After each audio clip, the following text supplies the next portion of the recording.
যুবক যুদ্ধ করেছেন, তাদের ফ্যামিলির উপর অত্যাচার করা হয় নাই, তার ঘর বাড়ি জ্বালিয়ে দেওয়া হয় নাই, তার মা বোনের অত্যাচার করা হয় নাই।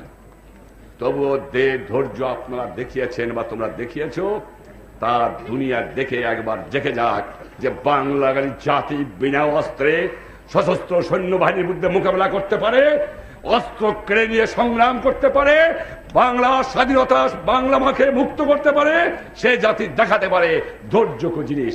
তাই এত বড় সংগ্রামের পরেও কোন রকমের হত্যাকাণ্ড হয় নাই। কেউ যদি মনে করে থাকেন এটা আমার যুবকদের দুর্বলতা, তারা ভুল করেছেন। দুর্বলতা নয়, এটা হলো মহাবনবতা। তাই তোমাদের কাছে আমার অন্তরের অন্তঃস্থল থেকে ধন্যবাদ রইল যে ডিসিপ্লিন তোমরা দেখিয়েছো। আমি গর্বে মাথা উঁচু করে দুনিয়ার কাছে কথা বলতে পারি। আমি যদি এই